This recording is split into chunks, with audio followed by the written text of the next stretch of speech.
particular test shoot on the show, they want to know who wore it best, right? Out of all the teams and the models that they have there. So it's really funny because I hear Nigel Barker talking about, oh, in Hollywood, all, you know, the A-listers, you know, they always have like who wore best. And I remember Diane von Furstenberg, who is the woman who created the wrap dress. She is the head of the Fashion Council.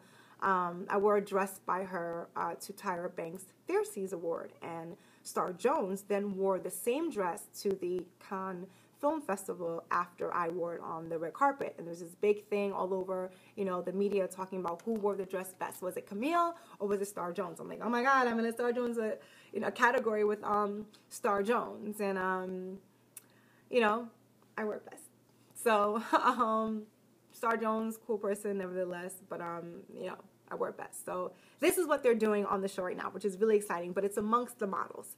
So the person who wins this particular test shoot, this challenge, is going to get a $5,000 shopping spree to the store called Topshop, which is amazing. We all can use $5,000 to go shopping and buy some really cool clothes. Wouldn't you agree? All right. So, you know, different outfits, you know, that Naomi picks out all the new fashion trends. So they had the party girl, Stephanie actually, you know, wore best. They said that my girl, Devin, over-accessorized with the earrings, which is kind of true because sometimes, you know, less is more, and I was really rooting for you as well, Stephanie, but sometimes, you know, when you have all that going on, you don't need the big chunky earrings and the necklace and like the shiny bag, you know, just keep it really simple. So I have to agree with Naomi on that. Then you had Alexandria, and then you have Margot, and Margot lost. Unfortunately, you had Ebony and Christy. Ebony won. You know, and the list goes on. Zelyn, she couldn't fit the pants. So she didn't cry about it. She didn't, you know, have a heart attack. She had the khaki jacket on, you know, the raincoat. She tied it, and she came out with the pants in her hands. And, you know, she still did her photo shoot with the pants, which was amazing. And guess what? Her picture rocked out. So I definitely want to say that was a professional and very wise decision to make, because you never know. You know, the pants were in the shot nonetheless. She has amazing legs, so I definitely want to say kudos on that. Something that I personally would have done myself. Let's see here.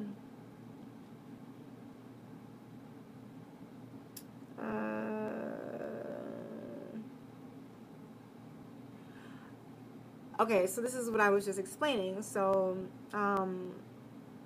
you have Jocelyn and Madeline, and her shoes were too tight, and she couldn't fit it in, and, you know, she was just having a breakdown, but she came out still. She had the shoes on, which was good, and I asked her, are you crying? And she was like, no, but, you know, she was really teared up, and sometimes it's just what you have to do. Like, you picked up the wrong size shoes, but it was a matter of time, so that could have happened to anyone. Can I tell you, case in point, did a fashion show for BET's Rip the Runway, one of the most popular televised fashion show near to like the Victoria's Secret show in urban culture, and my foot, a size 9.5, could not fit in these size like 8 shoes. When I tell you they had to grease my foot with oil and a shoehorn, it was ridiculous. Like, I really felt like my pinky toe and my other toe were broken. But guess what? It's showtime.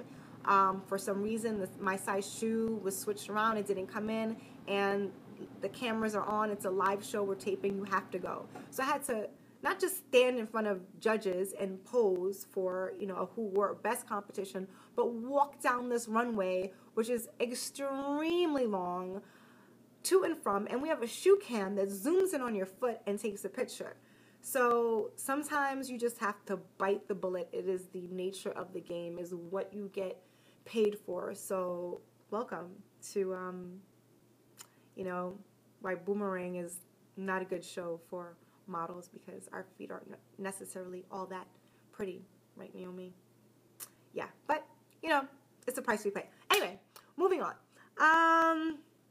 Let's see, you know, the masculine outfit with the blazer, you know, Zealand came out. She had, you know, her floral bustier on and she had the jacket over her shoulder. She didn't even put her hands through it. They were by her side. And, you know, I agree. She did add the feminine to it, but she still had the props and the pieces. And I really like that. But Margot had the lucite jewelry. I love that too. And really it was hard to decide between the two of them. Both of them, rightfully so, could have won that competition. And Naomi went for Zealand. So that was definitely a challenge that is going to help them in this real world of fashion, because you have to be able to adjust to a particular situation. You're going to be taking, you know, to test shoots. I mean, some of you are professional models, so you know this already. So don't forget what it is that you learned out here, you know, on the TV, because all the cameras are rolling and there's all these people around and so forth and so on.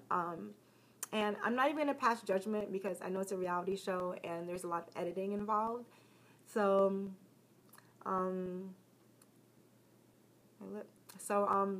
yeah. All right, let me see what else I got here for you.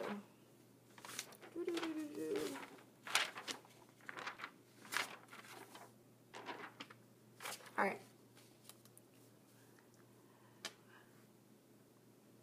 Then the girls get to do a campaign photo shoot for W magazine.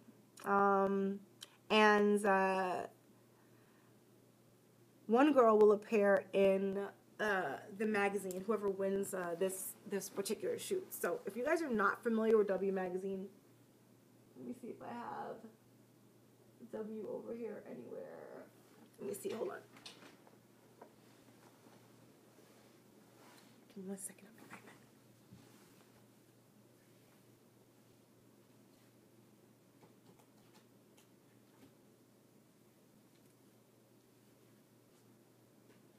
I got the Czar, I got Vogue, I got Essence, I got In Style.